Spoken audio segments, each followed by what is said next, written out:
All right. Is anybody on this? No, you're good. Go for it. Take a gander. Happy Sunday morning. Hope you all are well. I got to brag on my fiance a little bit. She brought me pancakes and bacon this morning and coffee. You should get yourself a fiance. They're pretty great. She knew that you were going to come here. Yeah. She knew I was going to brag about her to you guys. You're welcome. Love you, babe. I'm going to wait a little bit. Let you guys log on here. Yeah.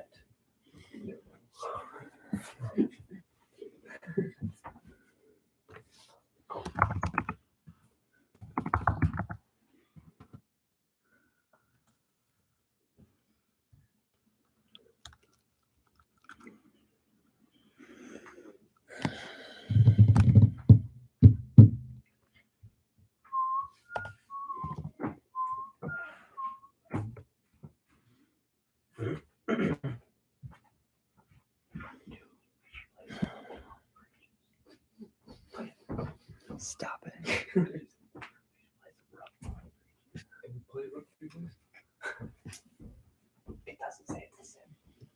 Alrighty. We got I think we're set to go.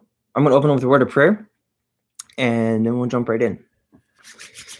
God, thank you so much for Sundays. Thank you for the sun. Thank you for the warmth. Thank you for spring. Thank you for these dear people. God, it's been several weeks since we've been together, and I pray for lonely hearts and weariness and people who are tired and cramped and maybe even grouchy and just wondering how long this is going to persist. Lord, I ask for just a general sense of peace that you would provide to each one of our church members as they parent, as they work from home, as they live together 24/7 now. I just ask that you would please give them the grace they need to love each other, reach out to other people to love them. I ask that you would give them the peace of God through staying in the Word. I know through times of isolation, it's very easy to just stay in our heads, and it's easy to neglect the Word. It's easy to not care. It's easy for motivation to tank. It's all easy for a lot of things, God. So I just ask that you would keep Satan at bay, and that you would continue to motivate us as Christians to continue to pursue a relationship with you and other Christians. God, I pray for Mrs. Nitz and her dad, as he doesn't have much longer to live. I ask that you would please comfort their family, comfort Mr. and Mrs. Nitz as they go through this trial. Lord, I pray for the Ridleys and the Jenkins and the Edwards and the Kaisers and the Jenkins. Lord, I pray for all the people at our church, that you would comfort hurting hearts, specific trials that they're going through. God, I pray for the college students, that you would continue to help us persevere through our last week of studies and then exams. God, I ask that we not be lazy. I pray that you would admonish us and keep us accountable to the excellence that you've called us to. Last passage here, dealing with Christ, I ask that you would give me exactly what you want me to say, and that throughout all of it, you would be glorified. I pray this in your name, dear God. Amen. All right. Open your Bibles to Luke chapter 8. Luke chapter 8. Verses 26 through 39.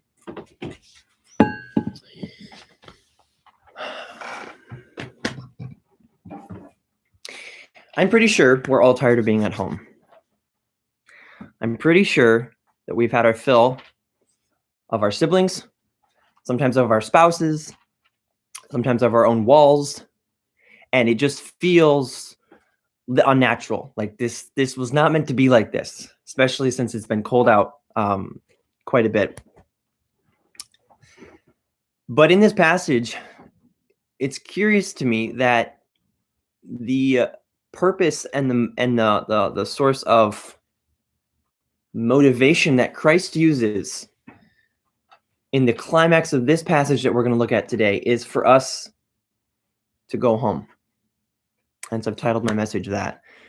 It's an interesting catchphrase, and I want to delve into this so we can see the exact reason that Christ says this and what the purpose is behind it. Let's start reading at verse 26 of Luke chapter 8. And they arrived at the country of the Gadarenes, which is over against Galilee. Pause. This is where we ended the last sermon last week. Jesus has just taken his disciples across the Sea of Galilee, and no sooner do they land after the storm that he again challenges their view of him and his abilities. So they land, and now they're in the country of the Gadarenes. Pick up in verse 27. And when he went forth to land, there met him out of the city a certain man, which had devils long time, and wore no clothes, neither abode in any house, but in the tombs. But when he saw Jesus, he cried out and fell down before him, and with a loud voice said, What have I to do with thee, Jesus, thou Son of God Most High? I beseech thee, torment me not.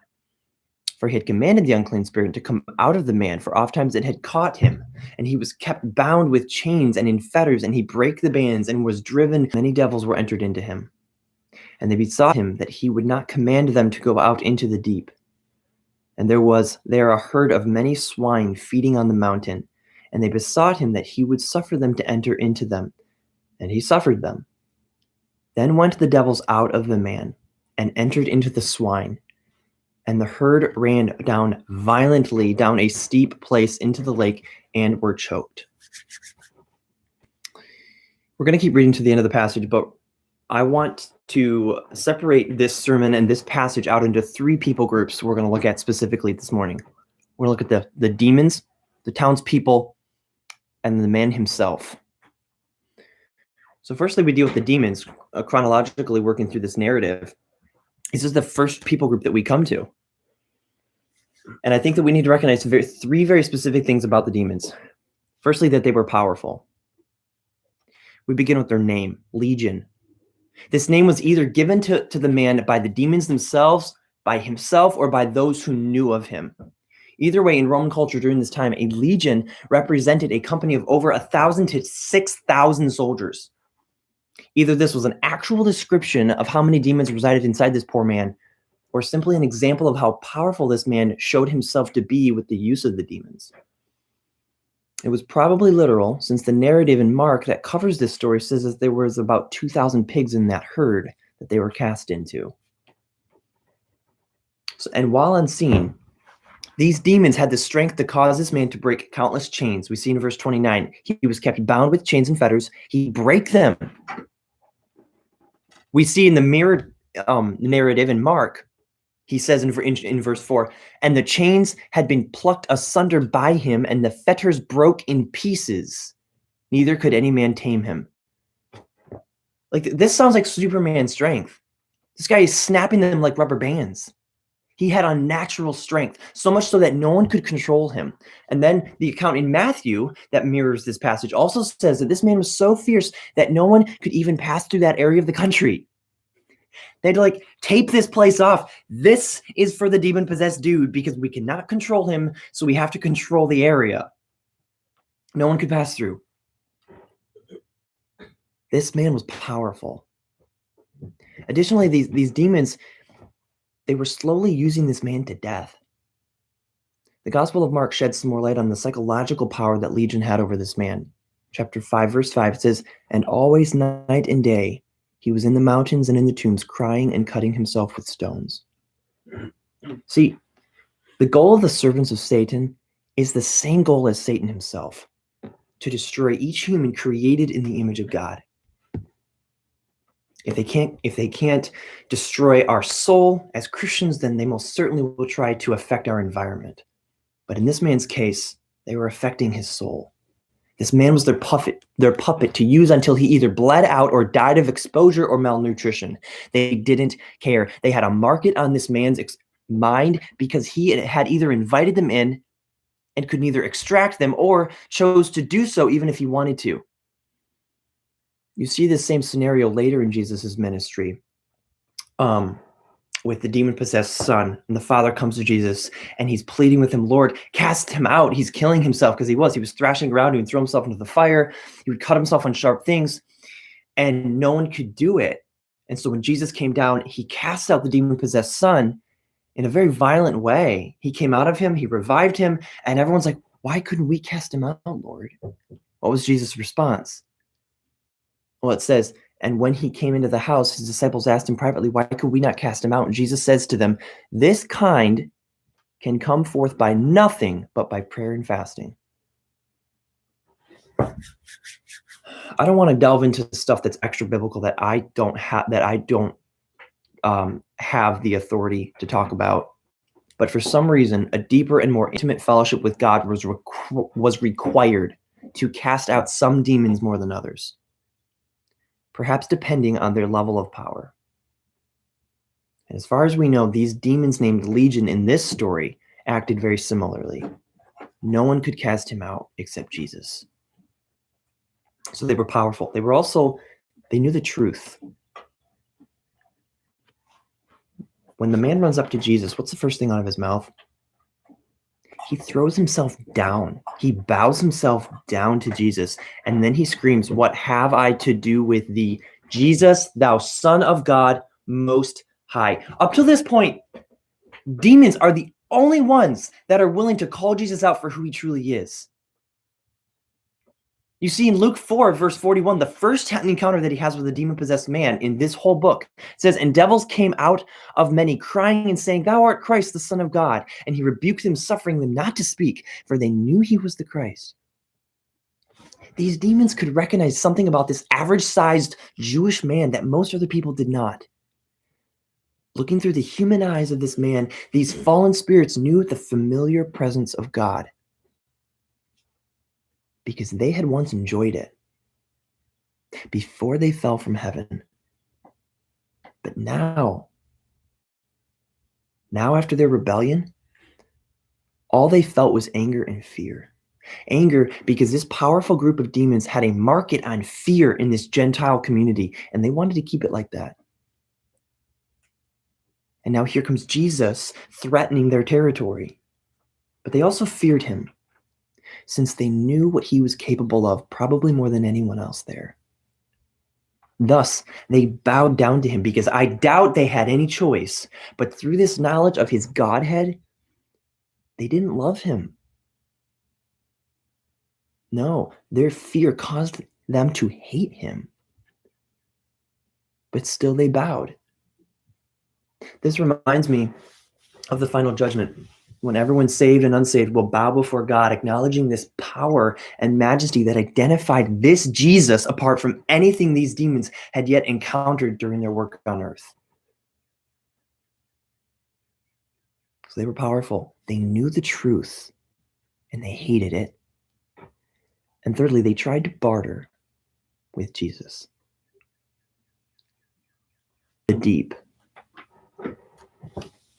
The ESV translates that as the abyss. Commentators translate this as the final destination of Satan. Again, I don't want to delve too far into extra biblical speculation, but what we do know about these fellows is that Jesus had power to exorcise them to a place that they feared even more than being in the presence of Jesus. So they tried to barter. And in a last-ditch effort to stay in this region specifically, they request to possess a herd of pigs. And granting their request, Jesus either was just humorously delaying the same outcome, or the demons volitionally no longer terrorized the county of the Gadarenes. All this goes to show is that you don't need a knowledge of Jesus to love and serve him. You don't only need a knowledge of Jesus to love and serve him. The demons obeyed, but not out of worshipful fear or love. It was motivated out of hateful fear. That's why the common passage you hear is the demons also believe and tremble. Their knowledge of God did not necessitate a love for God. You can never assume that. I know a lot of people who know of God, know about God, but they don't know God to the point of loving God. There's a big difference. So this was hateful fear. But now let's look at how these townspeople reacted to this miracle. Pick up in verse 34. And when they fed them, the pigs, saw what was done, they fled. So these are the herdsmen. And they went and told it in the city and in the country. Then they went out to see what was done, and came to Jesus and found the man out of whom the devils were departed, sitting at the feet of Jesus, clothed and in his right mind. And they were afraid.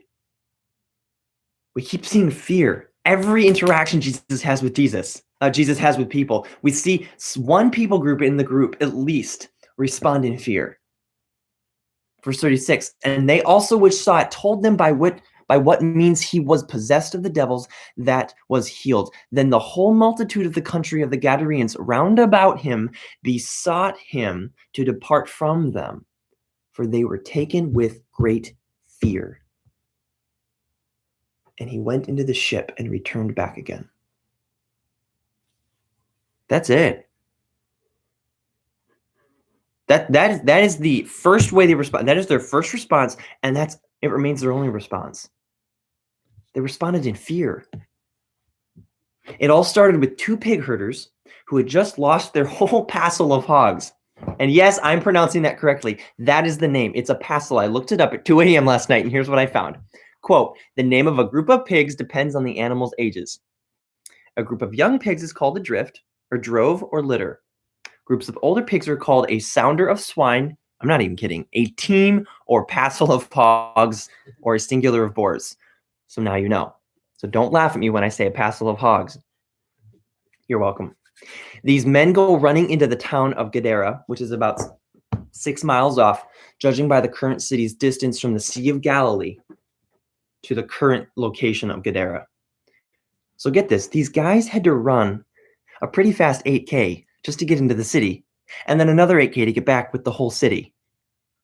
But when they come back, the entire city is in tow. And when they saw the famous demon-possessed man subdued by another man who was also had just killed about 2,000 swine all at once, you can understand why these Gentiles were seized with a great fear. Fear for several reasons, perhaps. These people were well versed in demonic activity. Not just because of this man, but because this was a culture where demon possession was normal. It was expected for someone to at least know someone who was demon possessed. But specifically because of this man and his oppression on their community. So it is possible that they simply attribute the power of this man and Jesus to be the same across the board. This man's power had simply been matched by a greater power. So why should they trust this? It just killed a massive passel of pigs. Which leads to the other reason that they responded in fear.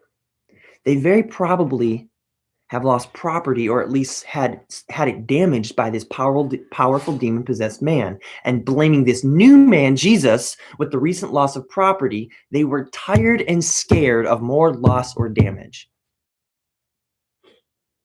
Thus, their fear motivates them to plead for Jesus to leave. Verse 37, then the whole multitude of the country of the Gadarenes round about besought him to depart from them, for they were taken with great fear. Just as the fearful demons had finished pleading with Jesus to let them leave safely, these fearful townspeople were pleading with Jesus for him to leave their country and go home. When confronting something unwanted, people usually choose one of two things: fight or flight. Everyone in this story is choosing flight at this point because their fear, get this, their fear is based in a selfish desire of self-preservation and ignorance.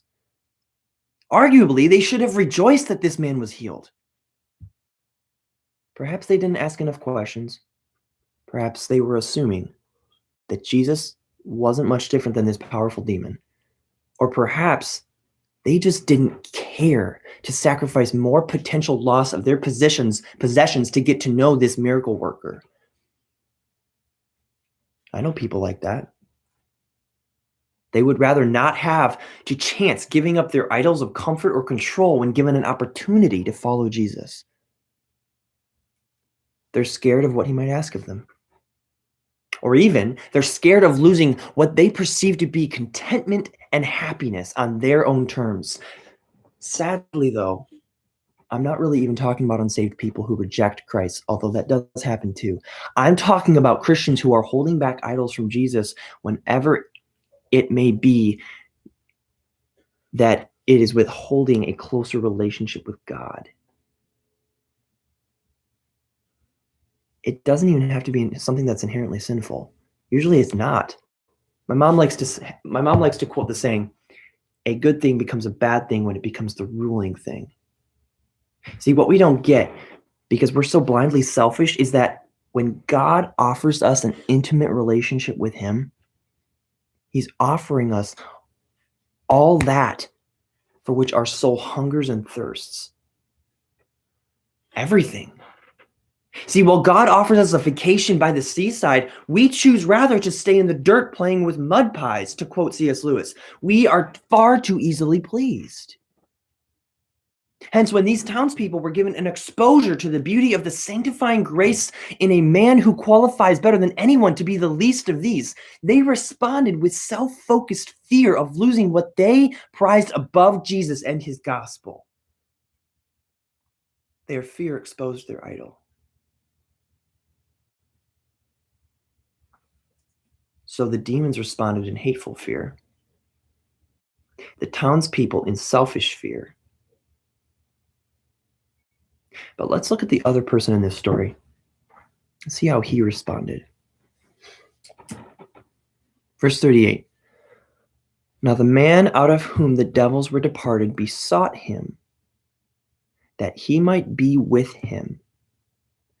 But Jesus sent him away, saying, verse 39, return to thine own house, and show how great things God hath done unto thee. And he went his way and published throughout the whole city how great things Jesus had done unto him. This man was a mess when Jesus found him. Or rather, he was tortured. Verse 27, we need to jump back in the passage to look at what state he was found in when Jesus came.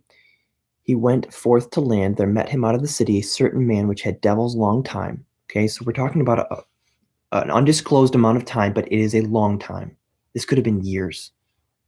He wore no clothes. He didn't abide in any house, but in the tombs, and he was kept bound with chains and fetters, and he breaks awful picture. This guy is homeless, he's naked, he's scared and bleeding from his own inflicted wounds. You think you understand social distancing. It does not say how long he had been living in the tombs, but long enough to have been imprisoned and break out multiple times over. He lived in the tombs and could be heard wailing at night. This is incredibly dark. Sounds like a horror movie. I don't know if you have ever experienced sharing the gospel with homeless people, but it's actually quite interesting and intimidating. They have nothing to lose. You're meeting them at the end of the rope. So they're incredibly honest about their situation. Or they just lie and try to make you feel bad and give you a handout for you to give them a handout. But you can usually tell the difference if you hang out with them long enough. But throughout my undergrad, I would go on a ministry team to Madison and just walk up and down State Street talking to people. And it usually ended up being homeless people. Many times they would come to me because, again, they had nothing to lose. If Jesus could benefit them in some way, they were interested. And to be fair, these people's lives were awful. So much so that I wondered if they were too far gone. But if they were, then this man definitely was in this text. But I was constantly blown away at how effective the hope of the gospel was to someone in pain. Hence, when Jesus found this man, he was tortured. He was in torment, a living hell on earth. He had hell inside of him. Therefore, he was that much more receptive when the hope of the gospel met that pain. So we see he was tortured, but he was also freed. And they came to Jesus and found the man, out of whom the devils were departed, sitting at Jesus' feet, clothed and in his right mind. This is salvation. This man came to Jesus, and I believe it was the human side of this man who knew that no one else but Jesus could deliver him from his demons. And it sounds cruel, but I wish more people understood this kind of desperation.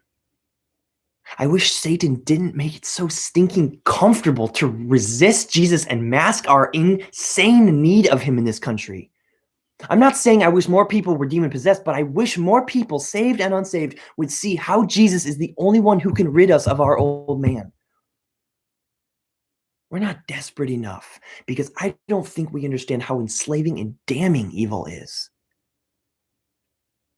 I think we only expect evil to be shown in forms like this narrative. But in our Western culture, it rarely looks like this. Often, it's better seen in glossy, non-threatening persona of the billions of addictions offered to you every day. I'm not saying I wish we lived in a third world country, only that evil takes many forms and is not always displayed in the honest depiction it is here in this passage.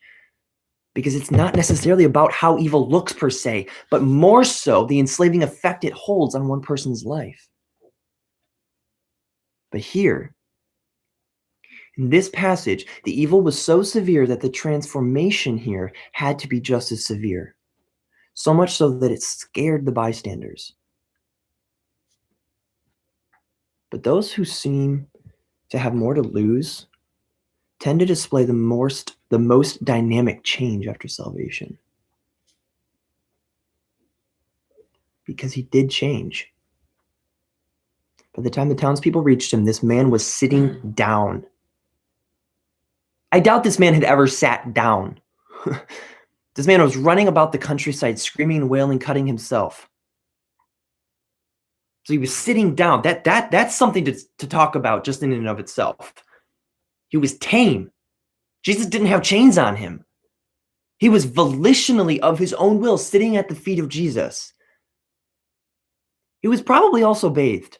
Who knows the last time he had had soap and water touch his body? He was also wearing clothes.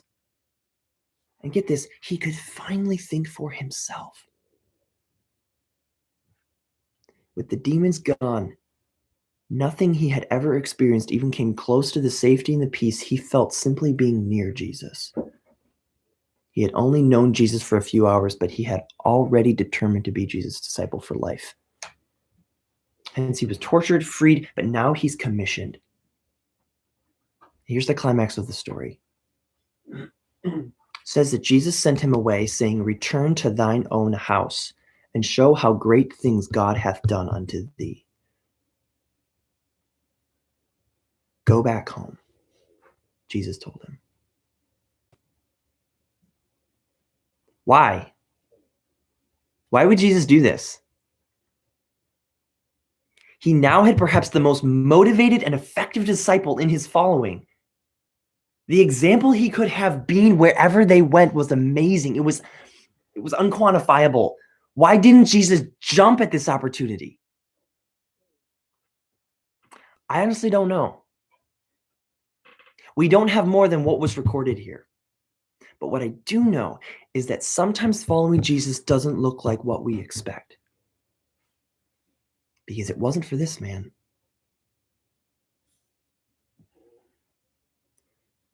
Think about what Jesus was asking of him. Go home. This was perhaps the most fearful thing Jesus could have called this man to do. Where was his home? The tombs. Where were the tombs? Outside a city that feared and hated him. Yet this is what Jesus was calling him to do. John Bloom from Desiring God said it like this: Jesus told him to go back.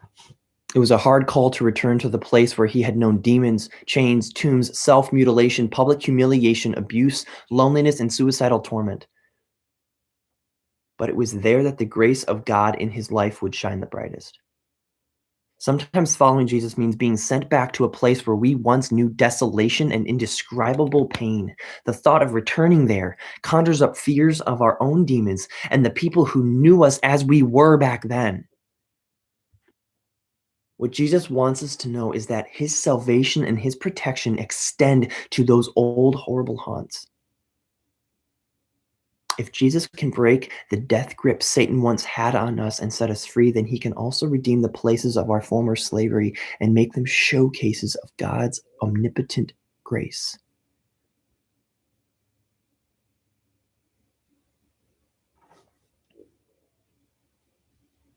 This is what Jesus is commissioning for him to do.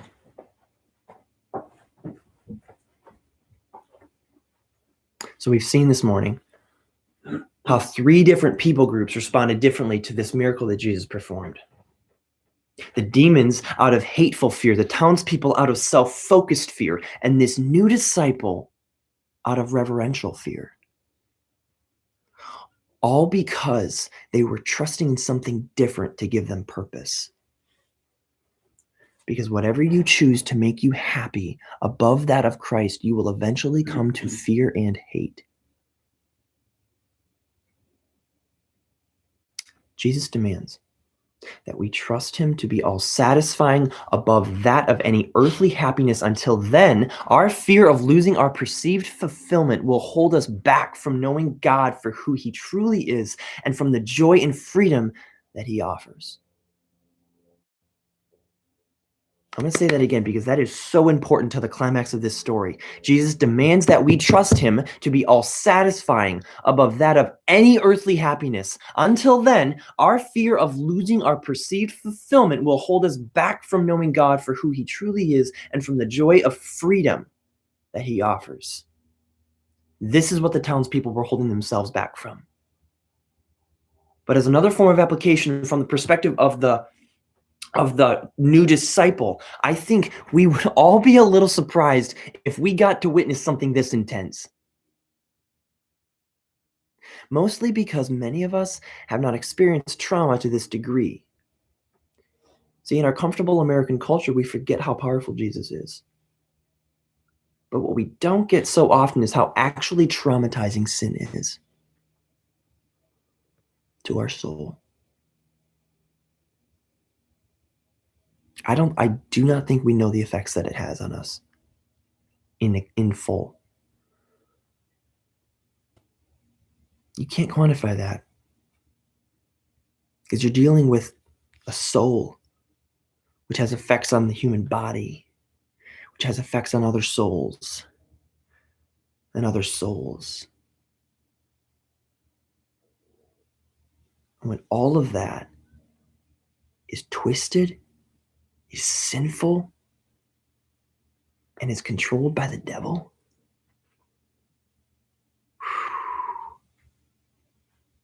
I am really genuinely thankful that when God resides inside of a Christian, he does not give residence to the devil as well. We struggle enough with our own old man inside of us. We don't need more. But here's what's cool. Jesus didn't just rid this man of the devil. He rid this man of the slavery of his own depraved soul. Do you trust Jesus to both cleanse your mind, heart, and soul in total and give you a new set of desires? I'm not even talking about unsaved people right now. I'm talking to the choir. Do you trust Jesus to be this? Because I have met far too many discouraged Christians who have forgotten the power of Jesus and his blood and the power of the Holy Spirit inside of them and the power of God above them. So in discouragement, we walk around thinking that we're the ones that have to pull ourselves up by our bootstraps to make ourselves more sanctified. God forbid that we try to save our souls on a daily basis when Jesus was the one who already did it.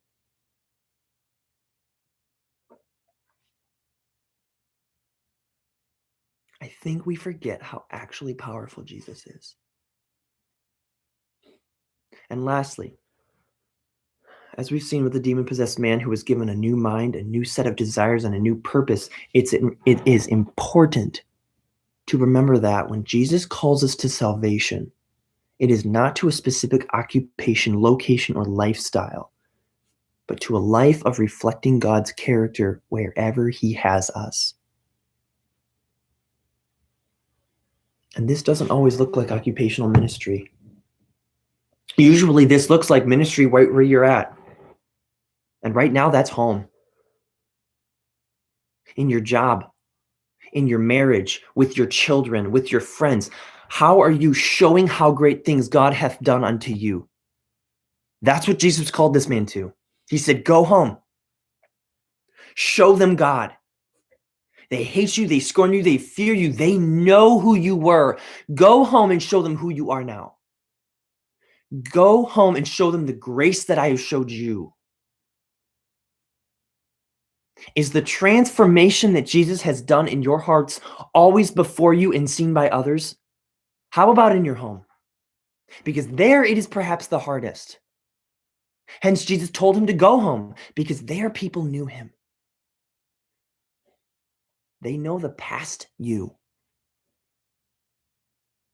at home. And so do you. But no matter who you were, Jesus has placed a new heart inside of you and given you a new set of desires. Are you willing to put that on full display, especially at home? Go home. Because their ministry is hardest. Their ministry is most intimate and exposing to your sin, to your fears, to your insecurities. So Jesus is trying to infiltrate even those dark, hard, nitty-gritty parts of us. And he says, go home. Show them how great things God hath done unto thee.